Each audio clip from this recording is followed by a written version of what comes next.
త్రిముఖ దుర్గాదేవి జ్యోతిష్యాలయం. ప్రేమించిన వారు దూరం కావడం, భార్యాభర్తల మధ్య గొడవలు, విడాకులు, కోర్టు సమస్యలు, స్త్రీ మరియు పురుష వశీకరణ, ధనం మరియు బిజినెస్ సమస్యలు, వివాహం ముడిపడకపోవడం, చెడు ప్రయోగాల నివారణ మొదలగు ఎటువంటి సమస్యలకైనా 100% పరిష్కారం చూపబడును. గురూజీ భవానీ రాజు గారు. Cell number 8856479696. నమ్మకంతో ఒకసారి కాల్ చేయండి, మీకే తెలుస్తుంది. ఓం శ్రీమాత్రే నమః. ఛానల్లోకి స్వాగతం అండి. సెప్టెంబర్ 7వ తారీఖున సింహరాశి వారు విశేషమైన అదృష్టాన్ని పొందబోతున్నారు. మీరు ఊహించలేనంత ధన సంపద మీ సొంతం కాబోతోంది. ముఖ్యంగా ఈ రోజున మీ జీవితానికి సంబంధించిన ఆర్థిక పురోగతికి సంబంధించిన అంశంలో విశేషమైన మార్పు చోటు చేసుకుంటుంది. మన సింహరాశి వారు ఆర్థిక అంశాలకు సంబంధించిన ఆర్థిక పురోగతిని ఏ విధంగా సాధిస్తారు, అలాగే ఈ సమయంలో వీరి జీవితానికి సంబంధించిన శుభ అశుభ ఫలితాలు ఏ విధంగా ఉండబోతున్నాయి, ఏ అంశాలలో మీరు తగిన జాగ్రత్తలు తీసుకోవాలి అనే అంశాలతో పాటుగా ఈ సమయంలో మీరు చేసుకోవాల్సిన దేవతారాధన, అలాగే పాటించవలసిన పరిహారాల గురించి ఈ వీడియోలో మనం వివరంగా తెలుసుకుందాం. కానీ అంతకంటే ముందుగా మీరు కనుక మన ఛానల్ని ఇప్పటి వరకు సబ్స్క్రైబ్ చేసుకోకపోతే సబ్స్క్రైబ్ చేసుకుని పక్కనే వచ్చిన బెల్ ఐకాన్ నొక్కి ఆల్ సెలెక్ట్ చేసుకుంటే మేము ఇలాంటి వీడియోస్ అప్లోడ్ చేయగానే ముందుగా మీకు నోటిఫికేషన్ వస్తుంది. అలాగే వీడియోని ఎక్కడా కూడా స్కిప్ చేయకుండా చివరి వరకు చూస్తేనే మేము ఏం చెప్తున్నామో మీకు పూర్తిగా అర్థమవుతుంది. ఇక జ్యోతిష శాస్త్రం ప్రకారం సింహరాశి రాశి చక్రంలో 5వ రాశి. మఖా నక్షత్రం 1, 2, 3, 4 పాదాలు, పుబ్బా నక్షత్రం 1, 2, 3, 4 పాదాలు, ఉత్తర నక్షత్రం 1వ పాదం వారందరూ కూడా సింహరాశికి చెందిన వారై ఉంటారు. సింహరాశికి అధిపతి సూర్యుడు. అయితే ఈ రాశి వారి మనస్తత్వం చూసుకున్నట్లయితే దయాగుణం, దానగుణం కలిగి ఉంటారు. తెలివితేటలు ఎక్కువగా ఉంటాయి. అలాగే ఈ రాశి వారికి కుటుంబం అంటే అపారమైన ప్రేమాభిమానాలు కలిగి ఉంటారు. కుటుంబానికి అధిక ప్రాధాన్యతనిస్తారు. ఎవరైనా వీరు కష్టాల్లో ఉన్నప్పుడు వీరికి సహాయం చేస్తే వారిని ఎప్పటికీ మర్చిపోరు. అంటే వీరికి కృతజ్ఞతాభావం అనేది ఎక్కువగా ఉంటుంది. అలాగే కార్యదీక్షత, కార్యదక్షతను కూడా కలిగి ఉంటారు. అయితే వీరు ఎంత కష్టపడినా ఫలితం రాకపోయినా విసుగు చెందరు. ఎంత కాలమైనా సరే ఓపికగా ఫలితాల కోసం ఎదురు చూస్తూ ఉంటారు.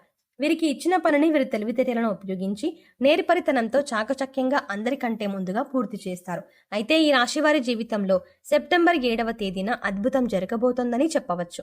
అయితే జాతకరీత్యా మీరు అనేక అంశాలలో ఇతరుల చేత మోసపోయే అవకాశం కూడా ఎక్కువగానే ఉంది. ఈ విషయంలో మీరు తగిన జాగ్రత్తలు తీసుకోవాలి. కుటుంబం అన్నా, బంధువులన్నా మీకు అపారమైన గౌరవం, ప్రేమ ఉంటాయి. కానీ వాటికి భిన్నంగా మీ కుటుంబ సభ్యులకు మిమ్మల్ని మోసం చేయడానికి ప్రయత్నిస్తూ ఉన్నారు అన్న విషయాన్ని గమనించాలి. ఏదో ఒక సందర్భంలో కుటుంబ సభ్యుల చేత మోసపోయే అవకాశం కనిపిస్తోంది. ఆర్థిక అంశాలలో పురోగతిని సాధిస్తారు. అది మీరు చేస్తున్నటువంటి వృత్తి కావచ్చు, ఉద్యోగం కావచ్చు, లేదా మీరు చేపట్టిన వ్యాపారంలో మీకు అధికంగా ధనలాభం కలిగే అవకాశం ఉంటుంది.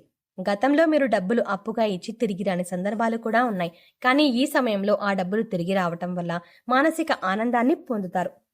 వారు మీకు అనుకూలంగా మాట్లాడుతూనే ఉంటారు. మంచిగా మాట్లాడుతూనే మీరు లేని సందర్భంలో ఇతరులతో మీ గురించి చెడుగా చెప్పే అవకాశాలు ఉన్నాయి. దానివల్ల కుటుంబంలో మీ పైన చెడు అభిప్రాయం ఏర్పడే అవకాశం ఉంది. అయితే కొన్ని సందర్భాలలో మిమ్మల్ని మోసం చేస్తున్న వ్యక్తులు ఎవరు అని తెలిసినా కూడా మీరు ఏమీ అనలేని పరిస్థితి ఏర్పడుతుంది. అందుచేత మీ మంచి కోరేవారు ఎవరు, చెడు కోరేవారు ఎవరు అనే అంశంలో మీరు చాలా జాగ్రత్తగా ఆలోచించి నిర్ణయం తీసుకోవాలి. అయితే అది బంధువులు కావచ్చు, ఇరుగు పొరుగు వారు కావచ్చు, ఎవరైనా సరే మీరు ఆచితూచి వ్యవహరించవలసి ఉంటుంది. ఇక మీరు చెరు కొడుకునే వారు ఎవరైతే ఉన్నారో ఏదో ఒక సందర్భంలో వారి మాట తీరు ద్వారా ఈ విషయం మీకు తెలుస్తుంది. అటువంటి సమయంలో మీరు చాలా జాగ్రత్తగా గమనించి తగిన జాగ్రత్తలు తీసుకోవాలి. ఇక ఇటువంటి వారితో కుటుంబానికి సంబంధించిన విషయాలు కానీ, ఆర్థిక పురోగతికి సంబంధించిన విషయాలు కానీ, లేదా ఇతర ఏ పర్సనల్ విషయాలైనా వారితో చర్చించడం మానేయండి. లేదంటే మీరు చిక్కుల్లో పడే అవకాశం ఉంటుంది. జీవితం అంటేనే ఒడిదుడుకులు ఉంటాయి. అందుచేత ఈ రాశి వారి జీవితంలో కూడా కష్టాలు, సుఖాలు ఖచ్చితంగా ఉంటాయి. అందుచేత కష్టాలు వచ్చినప్పుడు కుంగిపోకుండా, సుఖాలు వచ్చినప్పుడు పొంగిపోకుండా ఉండాలి. నిత్యం దేవుడిని స్మరిస్తూ ఉండాలి. ఈ రాశి వారు ఎంతో శ్రమ పడతారు. ఖాళీగా కూర్చోవడం అంటే వీరికి అస్సలు ఇష్టం ఉండదు. కానీ మీ శ్రమకు తగ్గ గుర్తింపు లభించలేదు అని మాత్రం మీకు అర్థమవుతుంది. ఇటువంటి పరిస్థితి ఎందుకు వచ్చింది అనే ఆలోచన మీకు రావచ్చు. కారణం గ్రహస్థితుల కారణంగా మీకు ఇప్పటిదాకా ఇటువంటి పరిస్థితులు ఏర్పడ్డాయి. కానీ ఇకపై మీరు ఎటువంటి చింత పడనక్కర్లేదు. ఎందుకంటే ఇకపై మీ పరిస్థితి మారబోతోంది. కొన్ని చిన్న చిన్న పరిహారాలు చేసుకుంటే మీ పరిస్థితి మారుతుంది. భగవంతుడు మనం చేసే పనులను ఎప్పుడూ గమనిస్తున్నాడు అన్న విషయాన్ని గుర్తుంచుకోండి. ఏ విషయంలోనూ మీరు బాధపడకండి. భగవంతుడు మీకు అండగా ఉంటాడు. మీ నుంచి సహాయం పొంది మిమ్మల్ని మోసం చేసిన వాళ్ళే మళ్ళీ తిరిగి మీ వద్దకు వచ్చి క్షమాపణ కోరతారు. ఇక నుంచి మీ జీవితం మారిపోతుంది. ప్రతి ఒక్క పనిలో కూడా మంచి జరగడం అనేది మీకు స్టార్ట్ అవుతుంది. ప్రతి పనిలో కూడా మీరు విజయాన్ని పొందుతారు. మీకు కష్టానికి తగ్గ గుర్తింపు పొందుతారు. సమాజంలో కూడా మంచి పేరును సంపాదించుకుంటారు.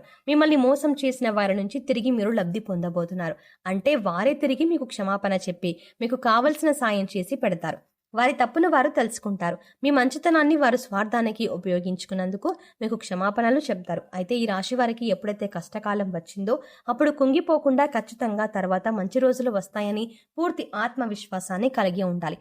ఇది చాలా ముఖ్యమైన అంశంగా చెప్పడమైనది. ఎందుకంటే ఎవరికి కూడా కష్టాలు అనేవి కలకాలం ఉండవు.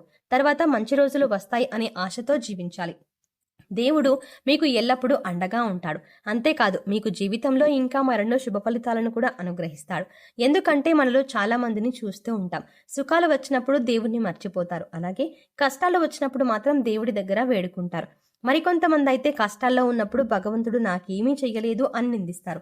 కాబట్టి ఎటువంటి పరిస్థితి అయినప్పటికీ కూడా భగవంతుడు మీకు అండగా ఉన్నాడు అన్న విషయాన్ని గుర్తుంచుకోండి.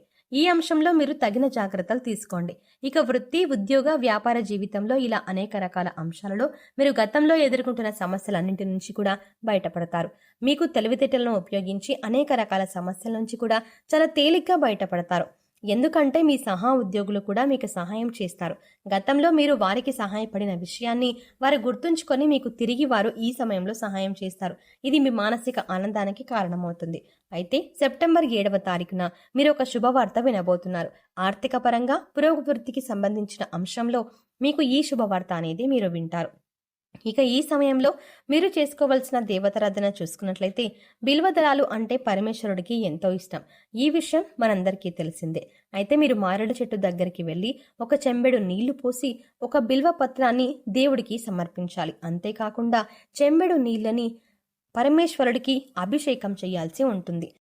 ఎందుకంటే పరమేశ్వరుడు అభిషేక ప్రియుడు కాబట్టి చెంబెడు నీళ్లతో అభిషేకం చేసినట్లయితే దేవుడికి, అలాగే బిల్వపత్రం కూడా సమర్పించినట్లయితే శివుడికి నీళ్ళతో అభిషేకం చేయడం వల్ల మీ జీవితంలో మరింత పురోగతిని సాధిస్తారు.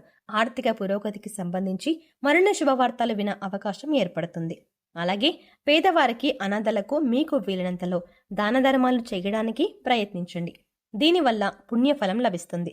అలాగే ప్రతి శుక్రవారం కూడా లక్ష్మీదేవిని విశేషంగా పూజించండి.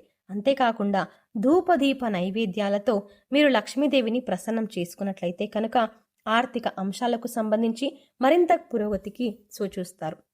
సో చూస్తారు కదండి, సెప్టెంబర్ 7వ తారీఖున సింహరాశి వారు ఊహించలేనంత ధన సంపద ఏ విధంగా సొంతం చేసుకోబోతున్నారు. ఈ రోజున మీరు మీ జీవితానికి సంబంధించిన ఆర్థిక పురోగతికి సంబంధించిన అంశంలో ఎటువంటి విశేషమైన మార్పులు చోటు చేసుకోబోతున్నారు అనే అంశాలతో పాటుగా ఈ సమయంలో మీరు చేసుకోవాల్సిన దేవతారాధన, అలాగే పాటించవలసిన పరిహారాల గురించి ఈ వీడియోలో వివరంగా తెలుసుకున్నాం కదా. ఈ వీడియో మీకు నచ్చినట్టయితే లైక్ చేసి మీ ఫ్రెండ్స్ అండ్ ఫ్యామిలీ మెంబర్స్లో ఎవరైనా సింహరాశి వారు ఉన్నట్లయితే వారితో ఈ వీడియోని షేర్ చేసుకోవడం మర్చిపోకండి. కానీ అంతకంటే ముందుగా మీరు కనుక ఇప్పటి వరకు మన ఛానల్ని ఇంకా సబ్స్క్రైబ్ చేసుకోకపోతే వెంటనే సబ్స్క్రైబ్ చేసుకోండి. అలాగే పక్కనే ఉన్న బెల్ ఐకాన్ క్లిక్ చేసి అందులో ఆల్ సెలెక్ట్ చేసుకోవడం ద్వారా మేము చేసే ప్రతి వీడియో అప్డేట్ మీ మొబైల్కి ముందుగా నోటిఫికేషన్గా అందుతుంది. మరో చక్కటి వీడియోతో మళ్ళీ కలుద్దామండి. ఓం శ్రీమాత్రే నమః.